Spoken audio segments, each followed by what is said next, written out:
मैं अपना भाषण शुरू करूं उससे पहले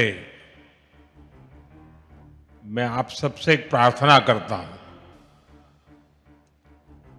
ये आज विजय का आज का जो दिवस है एक प्रकार से विकास के उत्सव का दिवस है और ये सिर्फ असम नहीं, पूरे नॉर्थ ईस्ट के विकास का उत्सव है। और इसलिए मेरी आपसे प्रार्थना है कि अपना मोबाइल फोन निकालिए, उस पर फ्लैश लाइट चालू कीजिए और सबके सब इस विकास उत्सव में भागीदार बनिए। हर एक के मोबाइल फोन का लाइट जलना चाहिए। देखिए तालियों की गूंज से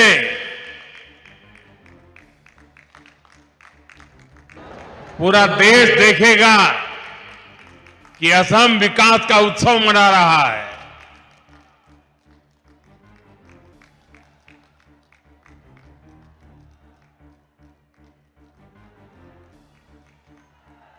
जब विकास का प्रकाश पहुंचता है तो जिंदगी की हर राह नई ऊंचाइयों को छूने लग जाती है। बहुत बहुत धन्यवाद सबका।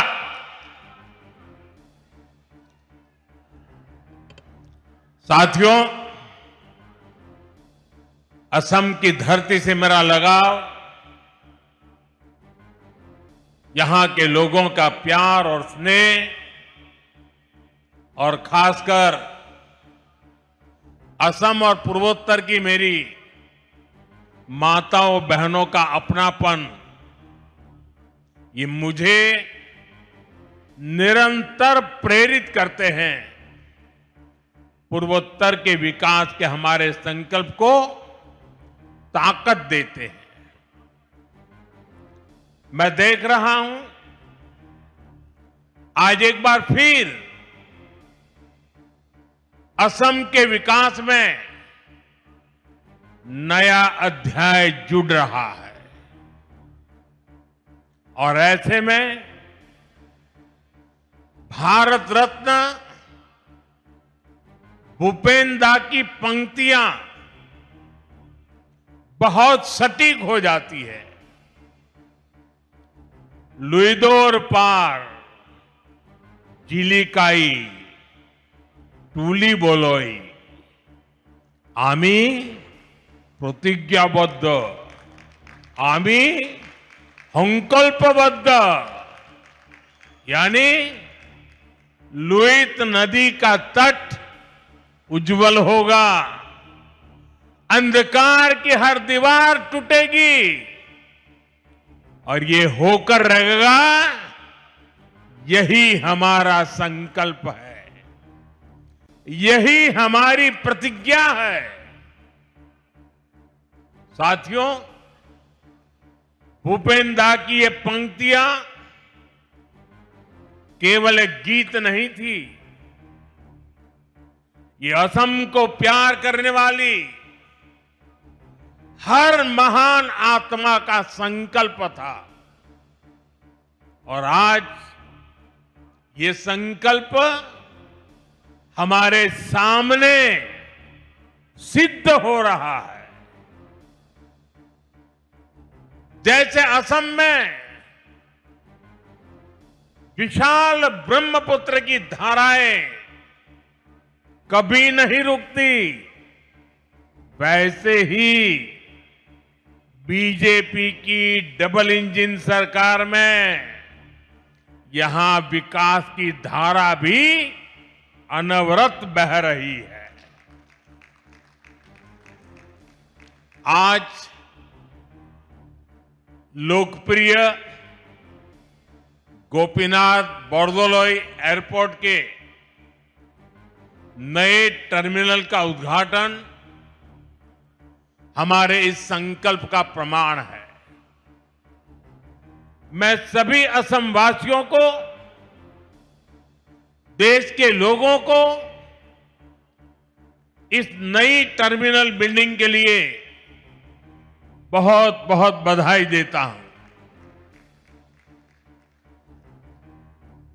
बहनों और भाइयों, अब से कुछ देर पहले मुझे गोपीनाथ बोरदोलोई जी की प्रतिमा का अनावरण करने का सौभाग्य मिला है। बोरदोलोई जी असम के पहले मुख्यमंत्री थे, असम का गौरव थे, असम की पहचान, असम का भविष्य और असम के हित उन्होंने कभी भी इससे समझौता नहीं किया। उनकी ये प्रतिमा आने वाली पीढ़ियों को प्रेरित करती रहेगी, उनमें असम को लेकर गौरव की भावना जगाएगी। साथियों, आधुनिक एयरपोर्ट जैसी सुविधाएं, कनेक्टिविटी का आधुनिक इंफ्रास्ट्रक्चर, ये किसी भी राज्य के लिए नई संभावनाओं और नए अवसरों के गेटवे होते हैं। ये राज्य के बढ़ते आत्मविश्वास और लोगों के भरोसे के स्तंभ होते हैं। आप भी जब देखते हैं कि असम में इतने शानदार हाईवे बन रहे हैं, एयरपोर्ट बन रहे हैं, तो आप भी कहते हैं अब जाकर असम के साथ न्याय होना शुरू हुआ है। वरना साथियों, कांग्रेस की सरकारों के लिए असम और पूर्वोत्तर का विकास उनके एजेंडे में ही नहीं था। कांग्रेस की सरकारें और उनमें बैठे लोग कहते थे, असम और पूर्वोत्तर में जाता ही कौन है। कांग्रेस कहती थी असम को, पूर्वोत्तर को आधुनिक एयरपोर्ट की, हाईवेज और बेहतर रेलवेज की जरूरत क्या है। इसी सोच की वजह से कांग्रेस ने दशकों तक इस पूरे क्षेत्र की उपेक्षा की। साथियों, कांग्रेस 6-7 दशक तक जो गलतियां करती रही और मोदी एक एक करके उसको सुधार रहा है। मोदी कहता है, कांग्रेस वाले नॉर्थ ईस्ट जाए या न जाए, मुझे तो नॉर्थ ईस्ट और असम आते ही अपने लोगों के बीच होने का एहसास होता है। मोदी के लिए असम का विकास ये जरूरत भी है, जिम्मेदारी भी है और इसकी जवाबदेही भी है। और इसलिए साथियों, बीते 11 वर्षों में असम और नॉर्थ ईस्ट के लिए लाखों करोड़ रुपयों की विकास परियोजनाएं शुरू हुई है। आज असम आगे भी बढ़ रहा है और नए कीर्तिमान भी गढ़ रहा है। मुझे जानकर अच्छा लगा कि असम भारतीय न्याय संहिता लागू करने में देश में नंबर 1 राज्य बना है। असम ने 50 लाख से ज्यादा स्मार्ट प्रीपेड मीटर लगाकर भी एक नया रिकॉर्ड बनाया है। कांग्रेस के समय में असम में बिना पर्ची, बिना खर्ची के सरकारी नौकरी मिलना असंभव था, लेकिन आज यहां हजारों युवाओं को बिना पर्ची, बिना खर्ची नौकरी मिल रही है। भाजपा की सरकार में असम की संस्कृति को हर मंच पर बढ़ावा दिया जा रहा है। मैं भूल नहीं सकता जब पिछले साल 13 अप्रैल को गुवाहाटी स्टेडियम में 11,000 से ज्यादा कलाकारों ने एक साथ बिहू नृत्य किया था। इस घटना को गिनीज वर्ल्ड रिकॉर्ड में दर्ज किया गया है। ऐसे ही नए रिकॉर्ड बनाते हुए असम तेजी से आगे बढ़ रहा है।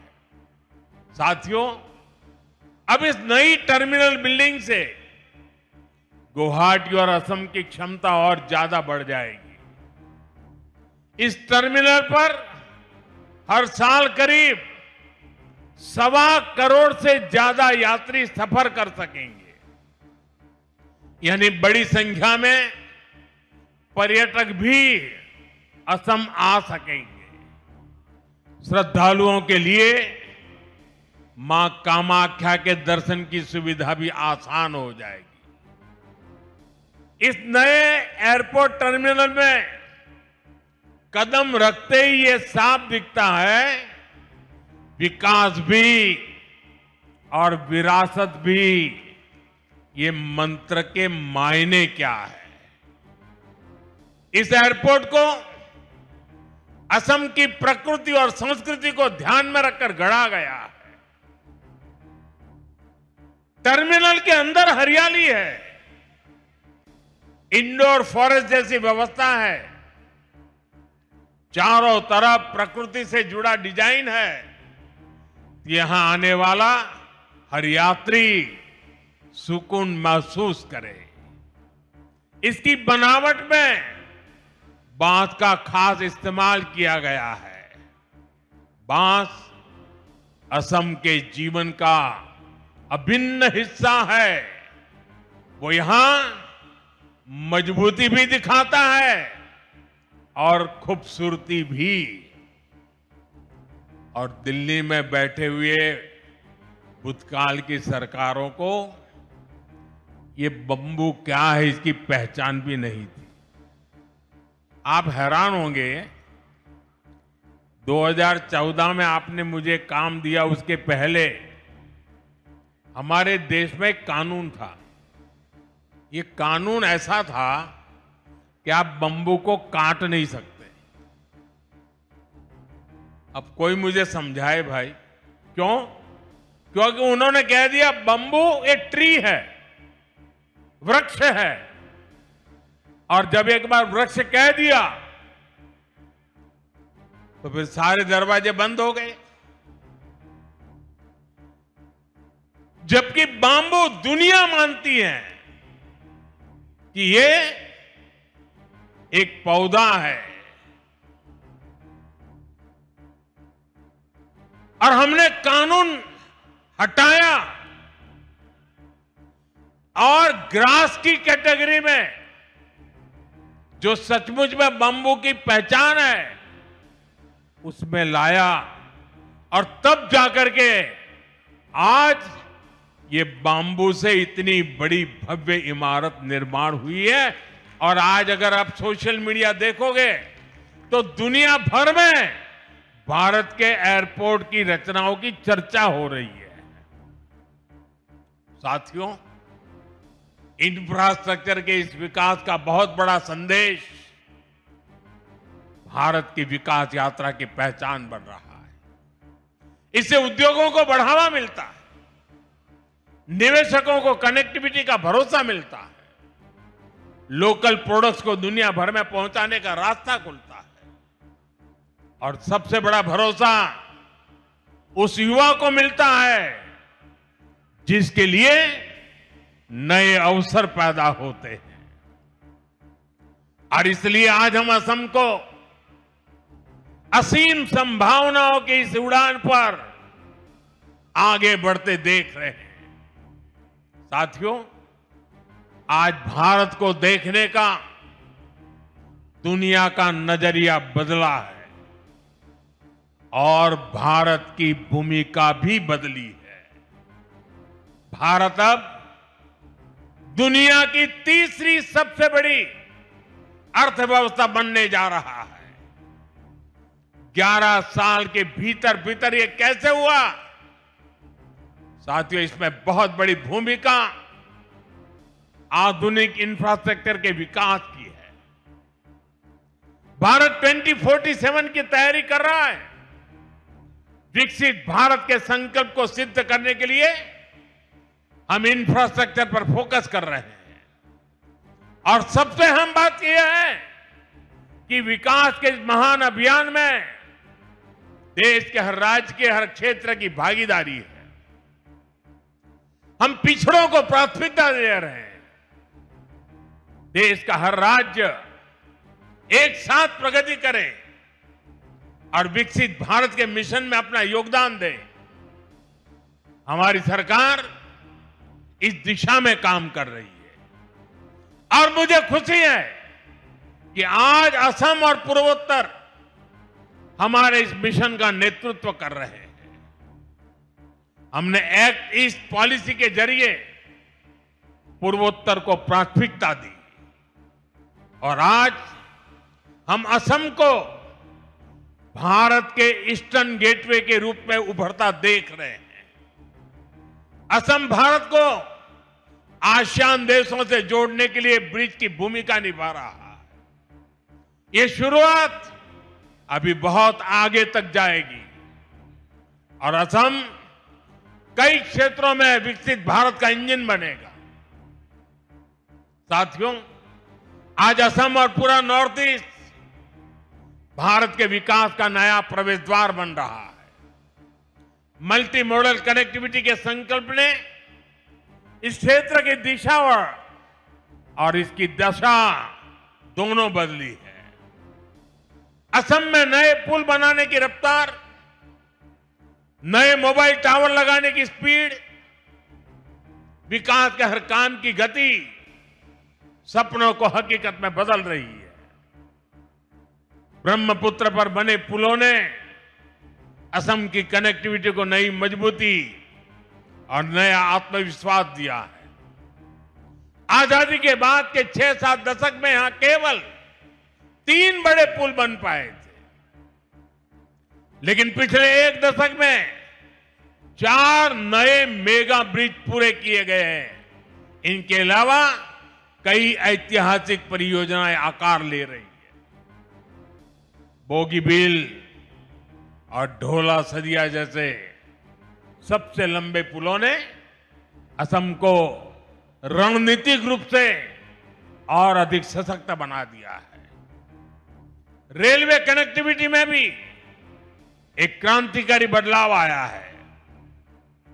बोगीबील ब्रिज के शुरू होने से अपर असम और देश के बाकी हिस्सों के बीच की दूरी सिमट गई है।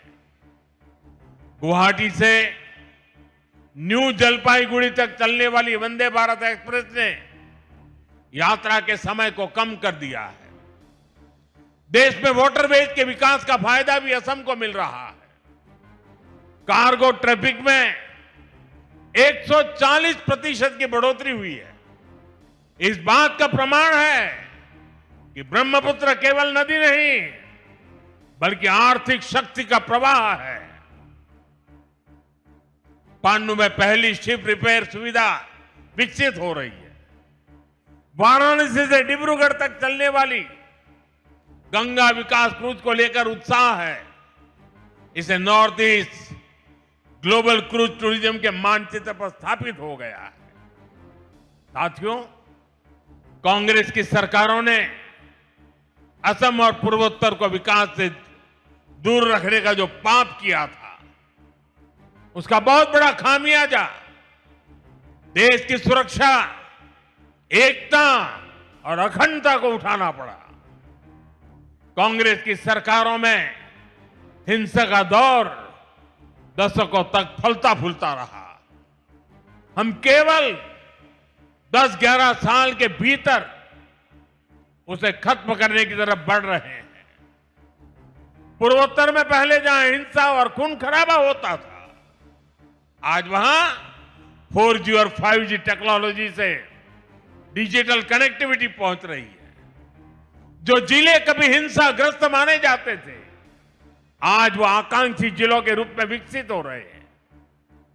आने वाले समय में यही इलाके इंडस्ट्रियल कॉरिडोर भी बनेंगे। इसलिए आज नॉर्थ ईस्ट को लेकर एक नया भरोसा जगा है। हमें इसे और मजबूती देनी है।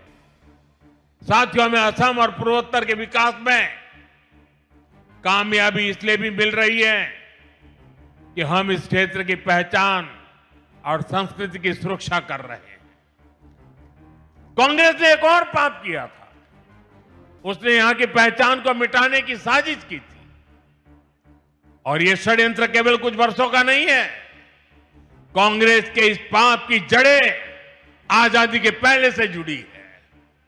वो समय जब मुस्लिम लीग और अंग्रेजी हुकूमत मिलकर भारत के विभाजन की जमीन तैयार कर रहे थे, उस समय असम को भी अविभाजित बंगाल का यानी ईस्ट पाकिस्तान का हिस्सा बनाने की योजना बनाई गई थी।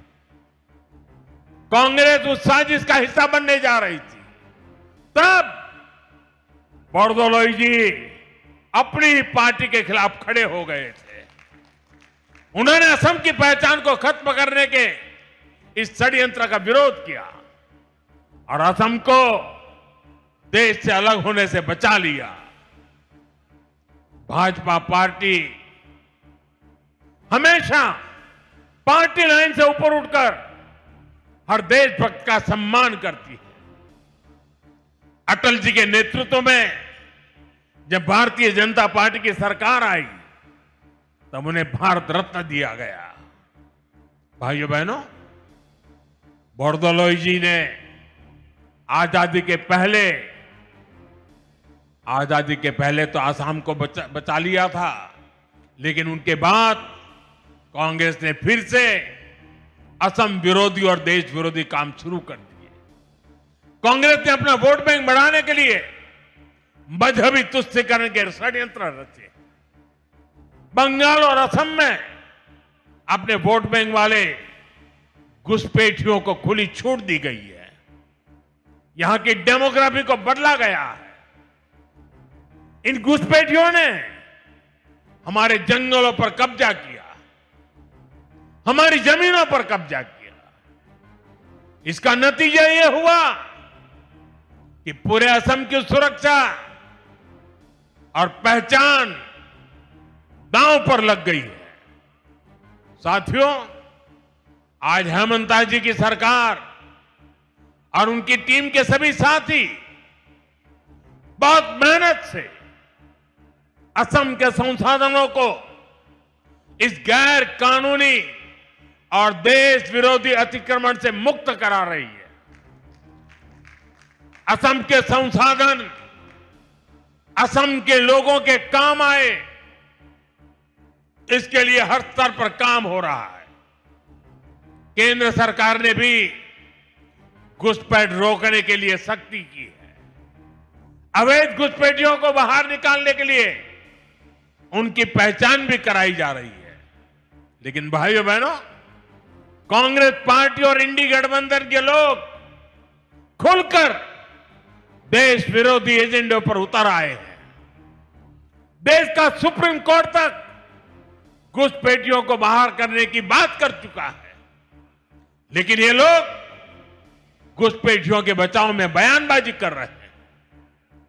इनके वकील कोर्ट में घुसपैठियों को बचाने की पैरवी कर रहे हैं। चुनाव आयोग निष्पक्ष चुनाव के लिए एसआईआर की प्रक्रिया कर रहा है, तो इन लोगों को देश के हर कोने में तकलीफ हो रही है। ऐसे लोग असमिया भाई बहनों के हितों को नहीं बचाएंगे। ये लोग आपकी जमीन और जंगलों पर किसी और का कब्जा होने देंगे। इनकी देश विरोधी मानसिकता पुराने दौर की हिंसा और अशांति वाले हालात पैदा कर सकती है। और इसलिए मेरे आसाम के भाई बहन, हमें बहुत सावधान रहना है। जिस असम की अस्मिता के लिए बोरदोलोई जी जैसे लोगों ने जीवन भर अपना सब कुछ न्यौछावर किया, हमें उसकी रक्षा करनी है। असम के लोगों को एकजुट रहना है। हमें असम के विकास को डिरेल होने से बचाना है। कांग्रेस के षड्यंत्रों को पल पल कदम कदम पर विफल करते रहना है। साथियों, आज दुनिया भारत की ओर उम्मीद से देख रही है। भारत के भविष्य का नया सूर्योदय पूर्वोत्तर से ही होना है। इसके लिए हमें साथ मिलकर अपने सपनों के लिए काम करना होगा। हमें असम के विकास को सबसे आगे रखकर चलना होगा। मुझे विश्वास है हमारे ये सामूहिक प्रयास असम को नई ऊंचाई पर ले जाएंगे। हम विकसित भारत के सपने पूरा करेंगे और विकसित असम से विकसित भारत का रास्ता बनने वाला है। इसी कामना के साथ मैं एक बार फिर नए टर्मिनल की बधाई देता हूं। आप सबका बहुत बहुत धन्यवाद। मेरे साथ बोलिए, वंदे